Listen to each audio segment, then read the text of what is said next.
ரிஷப ராசிக்கு மாதத்தின் பிற்பகுதியில ராசி அதிபதியான செவ்வாய் ராசியிலேயே வந்து அமர்வது மிகப்பெரிய யோகம். இதனால இவர்களுடைய அந்தஸ்து, கௌரவம் ஆகியவை அதிகரிக்கும். இதுவரைக்கும் இருந்த பிரச்சனைகள் தீரும். மனசுல ஒரு புதிய உற்சாகம், சந்தோஷம் ஆகியவை ஏற்படும். 2ஆம் பாவத்துல இருக்கக்கூடிய சூரியன் புதனோடையும், குருவோடையும் சேர்ந்து சுபத்துவமா இருக்கிறதுனால 4ஆம் பாவகாதிபதி சுபத்துவம் அப்படிங்கிற அடிப்படையில தாயாருக்கு நன்மைகளும், சூரியன் சுபத்துவம் அப்படிங்கிறதன் அடிப்படையில தந்தைக்கு நன்மைகளும் ஏற்படுங்க.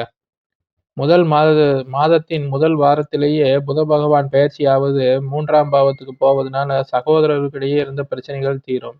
அண்ணன், தம்பி, அக்கா, தங்கச்சி ஆகியோருக்கு இருந்த நட்பு இன்னும் ஆழமாகுங்க. ஏதேனும் பிரச்சனைகள் இருந்து அதெல்லாம் இப்ப சரியாகி சமாதானம் ஆயிருவாங்க. கேது பகவான் 4ஆம் பாவத்துல இருந்தாலும் கூட அவர் செவ்வாயோடைய சேர்ந்து சூட்சம வலுவோட இருக்கிறதுனால ஒன்றும் பெரிய கெடுதல்கள் இருக்காதுங்க. சனி பகவான் 11ல இருக்கிறதுனால கொஞ்சம் லாபங்கள் குறைந்தாலும் கூட சனி 11ல் இருப்பது நல்லது அப்படிங்கிறதன் அடிப்படையில ஒன்றும் ரிஷபராசிக்காரருக்கு பெரிய பிரச்சனைகளை தரமாட்டாருங்க. மொத்தத்துல ஒரு நன்மைகள் அதிகமாக நடைபெறக்கூடிய ஒரு நல்ல மாதமாகவே ரிஷபராசிக்கு இந்த ஆடி மாதம் அமைஞ்சிருக்குங்க. ரிஷபராசிக்காரர்களுக்கு ஜூலை மாதம் 9ஆம் தேதி மாலை 4 மணியிலிருந்து 11ஆம் தேதி மதியம் 12 மணி வரைக்கும் சந்திராஷ்டமங்க. இந்த காலகட்டங்கள்ல புதிதாக எந்த ஒரு விஷயங்களிலும் ஆரம்பிக்காமல் இருப்பது நல்லது.